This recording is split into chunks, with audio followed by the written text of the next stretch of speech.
Married at First Sight is really showing out because, like, who are y'all? 3 weddings in 1 episode, and we almost got to the 4th one. Baby, when I tell you that they are not playing, they are not playing. This season must be really, really good because they are speeding through this stuff so fast, or they took our advice.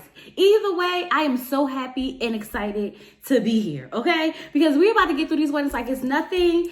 And then after next week, we don't have to hear about them anymore. We get to the honeymoons, we get to move in, we get to the meat and potatoes of it all, okay? So let's go ahead and get these people married.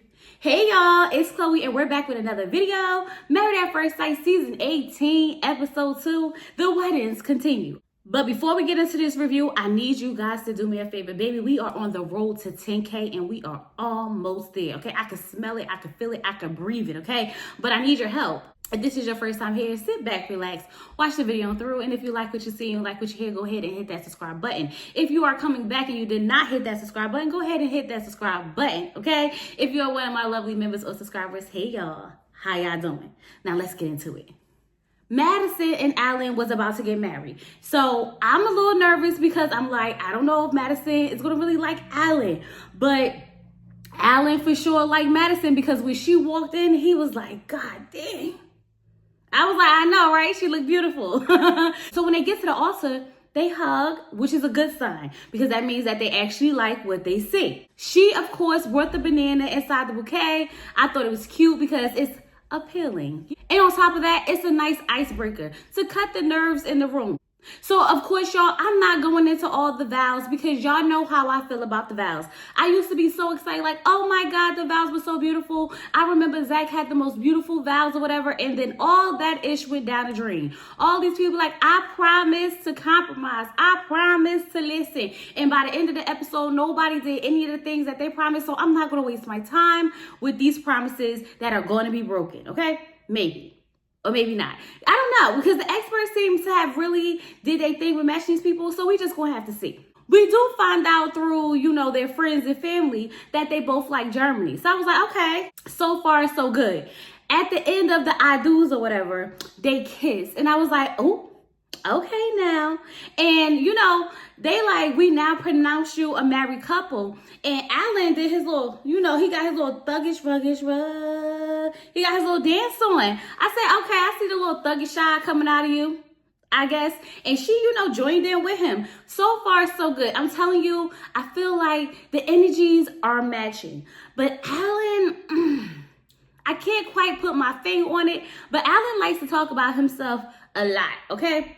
It was like he was barely giving Madison a chance to talk. But when she did get the chance to talk, he just realized how much more he was into her, okay? He asked her job title, and she tells him how she implements HR software for the company she works for. And he was like, oh my gosh, like this girl. Like, how have we not ran into each other? I was like, I don't know. She did get, you know, what I would assume was kicked out of the bar in Germany. Maybe y'all was there at the same time and just didn't run into each other. But nonetheless, he's also in software where he implements software for a company he works for, but it's a little bit more on the financial side, he said. So maybe that's why y'all haven't crossed paths. She's in HR and you're in finance. Maybe if y'all merged the two, y'all might have crossed paths before. But nonetheless, they seem to really be into each other. He said that if he had a checklist, she would be checking off all his boxes. Now, I'm just sitting here and I'm looking for the body language. I'm looking for all the things because y'all know they always be like, oh my God, I really like them. Oh my God, I really like them. And then 3 episodes in, they be like, I'm just not attracted. It's just not there, okay? So I'm looking for the signs, but I don't see any. So we in the clear for now. So now Carla and Juan are planning for their wedding. And I must say, I feel like these two may be the most compatible to me, okay? Carla is a ball of energy, a ball of fun. Like, she has that spice that, you know, people like from the Latinos, okay? So I feel like she's a vibe. She says she's ready to just surrender to the universe and go with the flow. Now, listen, Carla, I was with you with skipping down the aisle or whatnot. But when you started talking about you trying to figure out how you going to telepathically communicate with your new husband, I was confused. I was lost. I'm still lost, okay? I am not found, okay? But if you feel like that's a thing that y'all can do, then go ahead and go for it. Did you connect with him? Did you know if he's gonna like you or not? Like, girl, can you do it? It seems to be working for her. She says she's been manifesting her whole life, and so far, it's been working. Now, Juan is over there with his family and his dad, and they don't speak that much English, okay? So I was trying to make out some of the things that was going on the best that I could. But nonetheless, they are cheering to him and his marriage and his happily ever after, okay? Juan is in his confessional, and he's like, this is all unknown to him, but it feels so normal because everything has been unknown for him. He gets emotional, and it seems like he would be tearing up, but he's not. It's like he was trying to force the emotion out, and I started side-eyeing him just a little bit because I'm like, Juan, do not come and pull on my heartstrings and have me rooting for you, and you turn out to be a fraud. Because something about that cry that was not a cry definitely made my antennas go all the way up. I said, don't play with me, Juan. Don't play with me. His brother, I believe that was his brother, talked about how,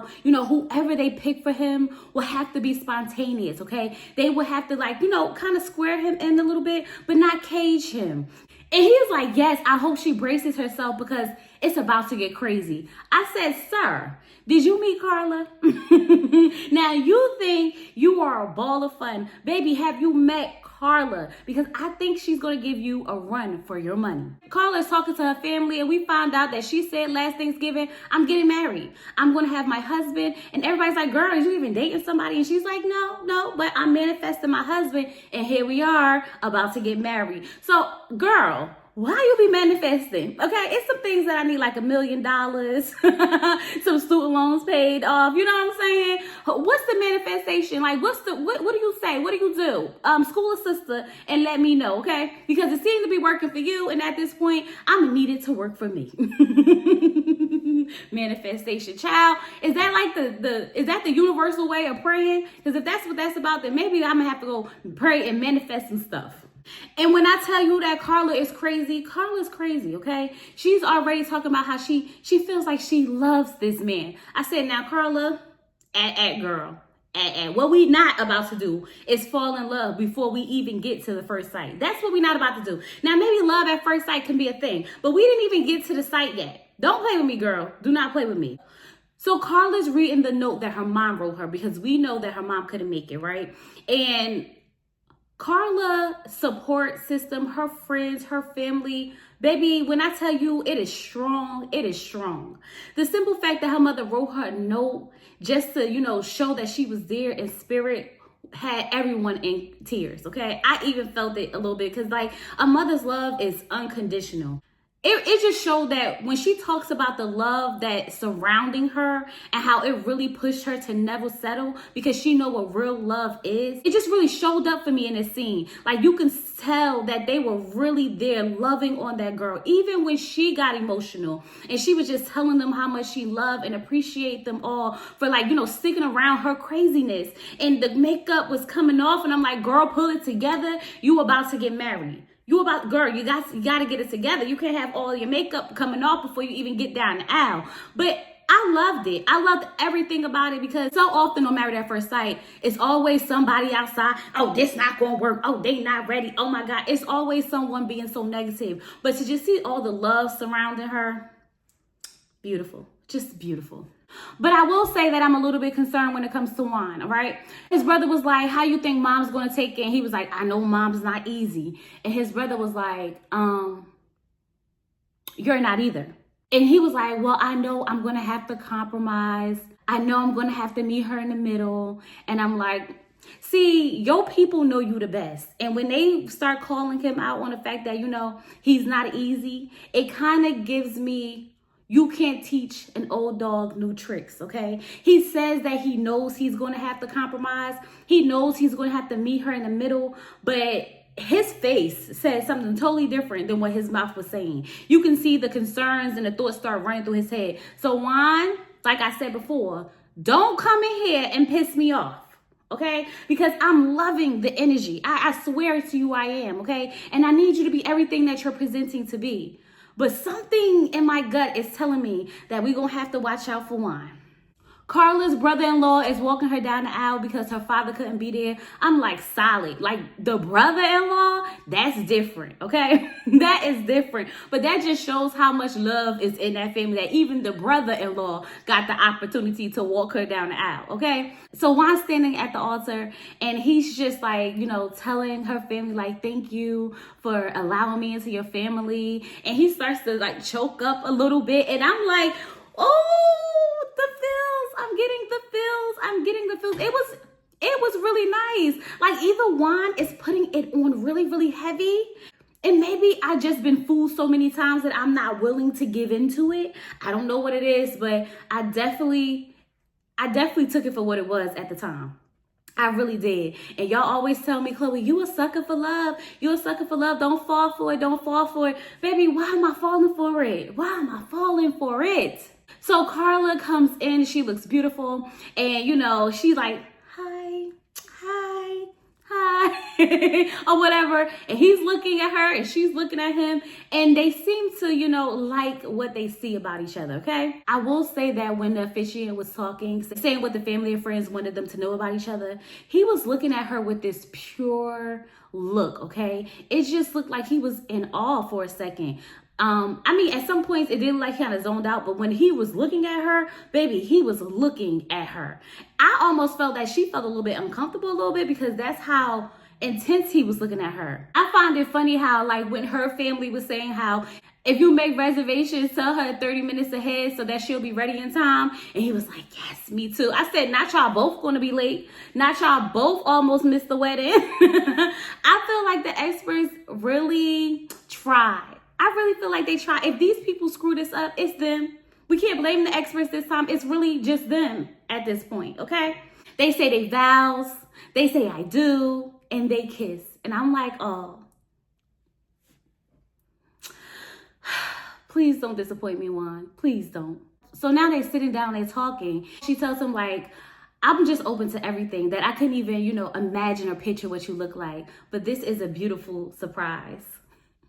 I said, oh. And he was like, this was a beautiful surprise too. He said he really likes her energy. She's beautiful. He likes her. And he's really excited to really get to know her. And when I tell you, she was letting him know who she was from the very beginning. She sat down and she started running it down. She was like, I'm a very deep person, so I'm not really into small talk. How she's been working on herself, how she's a Pilates instructor, how she does hair. Like, she was running down everything, okay? Down to the sound bowls of it all. And he was like, oh, my brother does tarot. So maybe that's something that y'all can help me become more in tune with myself. And she was like, yeah, because I'm like an alien out of this galaxy.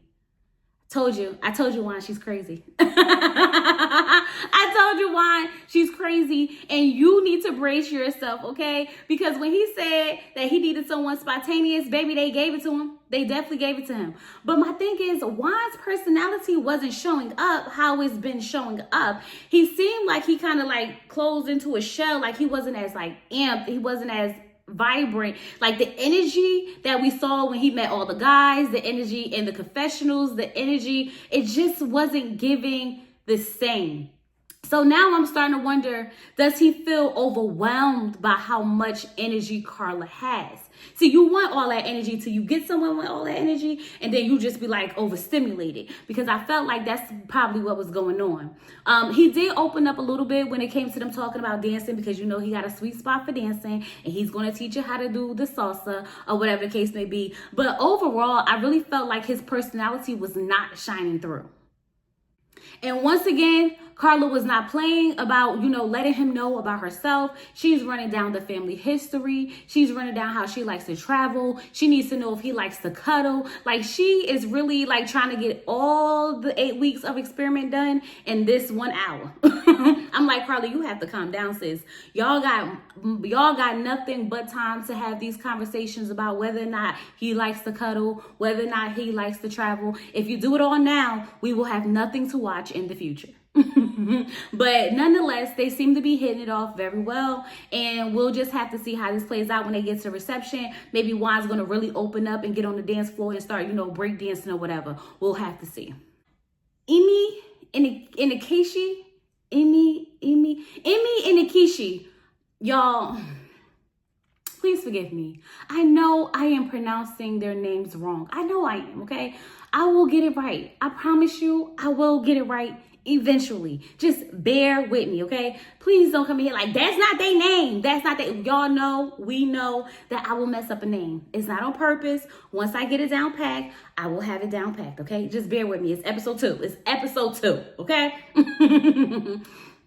But nonetheless, she is happy to see her husband. So happy to meet her husband, okay? She said, y'all gonna be sick of me because I'm gonna be saying it all day. And homegirl was not lying. She was definitely saying it all day. She said she has all the emotions. She's anxious. She's excited. She's nervous. Like, she's just ready to meet her husband. So, baby girl, we gotta get you married. Let's get it going, okay? She feels as though she's gonna give 100% of herself, and she hopes that he likes it. And that's the only thing that you can do, girl. Just be you, 100% authentically you. Of course, compromise, listen. But ultimately, you have to stay true to yourself. And either he's going to accept it or he's not. It just is what it is. Aishi is excited, okay? He's ready to meet his wife. He said, best case scenario, she's bad as okay, I had to rewind it because I thought he said, best case scenario, she's a bad bitch. And I was like, well, hold up now. Hold up. But no, he said she's bad as, okay? But he also said that he hopes that, you know, she inspires him. Let me tell you something. When Aishi was talking to his groomsmen, and he was telling them how, you know, he's looking at that marriage and that marriage and that marriage. It just felt so good to see Black, married, committed men. And then to know that he has those resources that he can pull from, like 3 different dynamics that he can get some good insight from. Like, I really hope that he lean into his friends because they seem, and from what it seems they seem to be good husbands, okay? Now, we already know you can't judge a book by its cover when it comes to these men's, okay? But I do feel like they will be good resources for him. And then to know that he aspires to be like them when he gets older just lets me know that he might actually just be ready to settle down. He's seen what married life looked like through his friends and how comfortable and happy, and even at times when it's not his best, it's still a beautiful thing. So I was really happy to see that he had those resources so he could pull from when he needs a little guidance and a little help, that he has people in his corner, because we already know the experts probably won't show up as much. He said he's the Y, she's the X, and he's just trying to see what they equal. I like that. I like that. I feel like I need to put that on a shirt and be like, I'm the X and he's the Y, and it equal these 2 daggone kids we got. That's what it equal at this point. But nonetheless, I really enjoyed that scene. I really did. So Emy friends bring up how her mother isn't there. And it's because her mother believes in arranged marriages, but she doesn't believe in like flaunting it on TV. So for that reason, her mom isn't there. I thought it was beautiful when her friends pulled out the pendant that they got for her so that her father could be there in spirit to walk down the aisle with her. It was just really beautiful. Like the love, the support for the cast members this season is like top tier, okay? Really top tier. I don't know if that was her sister, but her sister or her friend, or whoever she was, she said that she went to go talk to her mother, and her mother told her that she loves her and she wishes her nothing but the best, and she's praying for her and her marriage. And I said, that's what you call in your corner. If that was her sister or her friend, someone who's going to go intervene for you. It was beautiful. And I'm just like, dang, you could have came, Mom. You didn't have to be on TV. You don't have to actually support the process, but this is your daughter. You should want to be there for her. Whether you want to be on camera or not, that's all up to you. But you should have been there, especially because you believe in arranged marriages. I feel like it may be a little bit more to it, but I'm just not sure what that little bit more is. You know what I mean? So Aishi decides that he wants to write a letter. I said, okay, let's write this letter. And seeing the men sit down and like help him pull out what he wants to say, help him dig deep into those emotions so he can put it on paper. I was like, oh, this is really nice. This is really sweet. And so he writes her a nice letter. They send it over to her. She comes downstairs looking beautiful, and they hand her this note. And she reads the note, and when she was reading it, I was like, yes, come on, Kichi, with the words. Okay, he had the words put together, but he didn't give her a gift. It's like, okay, the poem was cute or whatever, but you ain't have nothing symbolic, because even she sent him his, hers, and ours type of gift. So I was like, what was that about? Did you forget? Did you not have time to go get something because you just wrote the letter last minute right then and there? I mean, I guess because the letter was really, really sweet. So I'm gonna give you a pass for it. I'm gonna give you a pass for it for now. I do like the fact that she speaks on how she's ready to be led, and he speaks on the fact that he's ready to lead. I feel like the experts, and I know I hate giving them their credit sometimes, but they doing it for me so far this season. Before he goes in, his mom meets with him and she lets him know that he is special. She hopes that, his wife can see all the things that he is and how she's praying for him in his marriage. I know his mom had to feel it because he's an only child. So I know this for her was a really big deal. Like, to give your only child away to somebody you don't know is crazy, okay? But she was there for him, to support him, to stand by him and release him, okay? It was just one of those moments where it's like, you just know, like, your kids one day are going to grow up, get married, and move out and have their own family. But, like, that's her only child. And he said that she raised him by herself. So I know she's really going through all the feels and emotions, okay? When he gets in, his godfather is the officiant, and they had a cute little moment. And I was like, this is nice. This episode really just gave me this warm feeling, okay? I'm not going to lie. We know Married at First Sight, the drama is coming. We know that. But it really just gave me this warm, hopeful feeling. So Akichi comes in, and he smiles, and she's smiling, and y'all know I'm looking because I'm like, I need to make sure the body language is body languaging, because if it's not, I need to pick up on it, okay? But so far, so good. She is a little bit taller than him, but she has on heels, so I'm gonna let that slide for now, because I wonder how he actually feels about, someone a little bit taller than him. But nonetheless, they do their vows. Y'all know how I feel about these vows, whatever. But when he started off his vows, and he said, "Where have you been?" I said, I know that's right. Because where have you been? And not only did he not really say vows, he prayed over his wife. Y'all, I don't know what they done cooked up over there. Where is this at? Chicago? Is this Chicago? I don't know what they cooking over there in Chicago, but baby, I'm eating it up, okay? I'm eating it all up. So at the end, they say the I do's, and the officiant is like, "You may now kiss your bride." Baby, she went in for that kiss. He didn't get a chance to ask her or nothing. She leaned all the way in for that kiss. But I was a little taken back because he didn't seem like he wanted the kiss, okay? He literally just stood there kind of like in shock when she reached in for the kiss. So I did pay attention to that because I was like, Let me see what's happening here. Maybe he was just taken off guard and I'm reading way too into it, because y'all know Married at First Sight has scarred me, okay? So everything just seems suspect at this point. So they sit down because now they get to really talk a little bit and get to know each other. And he asked her what her name means, okay? I believe she said it's Ebo. Please, y'all, please don't come attack me. But it means peace. Okay, he says his name is Ebo too, even though he's not. And his name means power of God. His last name is Warrior. So now her name would be Peaceful Warrior. I said, this is nice, because I've never really heard them like break down the names before. And to see how well these two names match together, like they was kind of meant to be together. Like, I don't know. Call it a coincidence, but it kind of feels like fate. I'm not gonna lie. The fact that he tried out for this show before, didn't get picked, and tried to get and got picked, and it's with her, and it just seemed like everything just meshes so well between the two of them. I don't know. This might actually just be fate.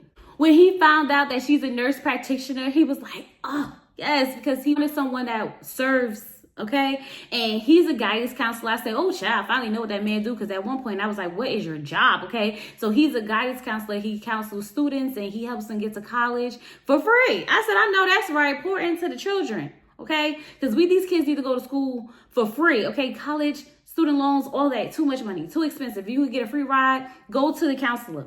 For all the parents out there ready to send these kids to school, send them to Akichi, okay? He's getting the kids into school for free, okay? Not them two also having matching moles. Like, at this point, it's kind of scary. Not gonna lie. Not gonna lie. So then we see Thomas and Camille, and I was like, I was wondering where they was at, because as I was sitting here watching it, I was like, we didn't get the little, sit down between Thomas and Camille, but here they are at the end. I guess whoever was editing was like going too fast to the point where they realized that we didn't get their little sit down scene, so they just threw it in there right before the last wedding. Okay, I know we told y'all to go fast, but maybe not to the point where y'all was almost missing stuff. But nonetheless, Thomas and Camille sit down, and he talks about how he's a twin, and she says, yeah, my brothers are twins, and how his brother is married to a twin, and like how his identity is him being a twin. I don't want to hear about him being a twin this whole season. Like, I get it. I was a twin. My brothers are twins. I just don't want to hear about it this whole season. You are more than being a twin, okay? I know that you have made that somewhat of your identity, but you are more than being a twin. He does talk about how he has two moms, his adopted mom, his biological mom, and how his biological mom came back in his life, and how his adopted mom raised him. Really getting deep in the first conversation. He tells her his last name is McDonald. We don't get too much about Camille, but I'm sure we will as time go on. Nonetheless, I do feel like they like each other. But I'm going to be honest, something about Thomas doesn't give me he's ready to be a husband. I don't know if it's maybe because I feel like he's having an identity crisis or whatever, but I don't know. We'll have to see. I'm not going to do it, y'all. I'm not going to read too far into it yet. I'm going to let everything unfold before we really start digging, because I feel like we're going to have to start digging when it comes to Thomas. Michelle and David are preparing for their wedding, and Michelle says she is nervous, but hey, she made it. She did not run away. She made it. I said, I guess, girl, I guess. We find out that David is getting married on his birthday. Now, me, I'm a selfish type of girl. I don't want nothing on my birthday. My birthday is about me and me only, okay? If I could get you out the month of September, that's fine, because I don't want nothing to be celebrated in the month of September except for me, okay? But he says that his brother got married on his birthday. His father got married on his birthday. So this seems like good luck. I'm going to say this straight out. I hate to do it. I hate to say it. Michelle's not going to like David.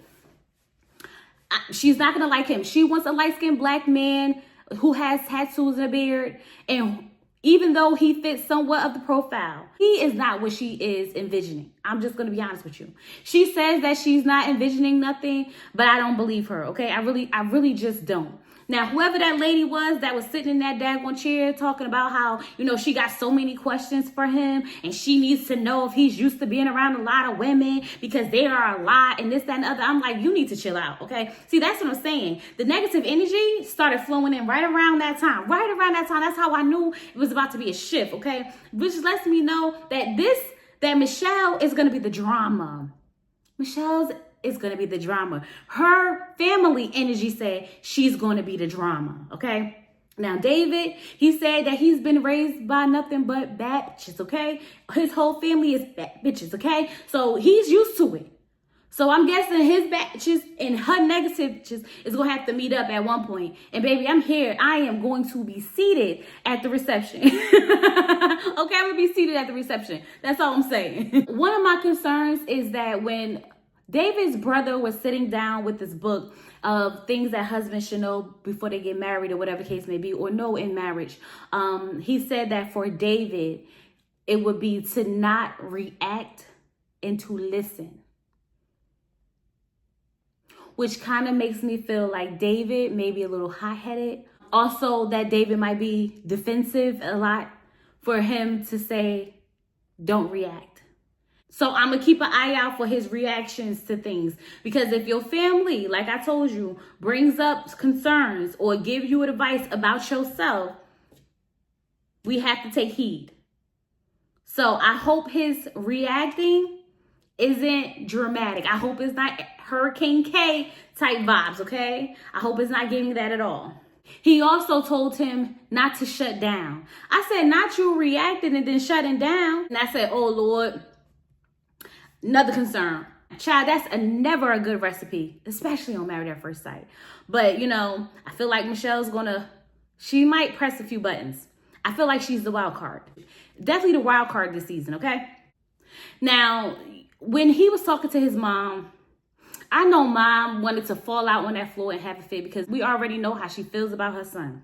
Okay, we know that David still lives in the house with his mom and that she is about to be an empty nester. He is about to be gone. And we know how she had to send the father away when he left to go to college. Okay, so she is about to be unstable AF. Okay, so I feel like mom may be a little problematic. Reacting may be a problem. Shutting down may be a problem. On top of Michelle, child, this the couple. They gonna wear us out this season, okay?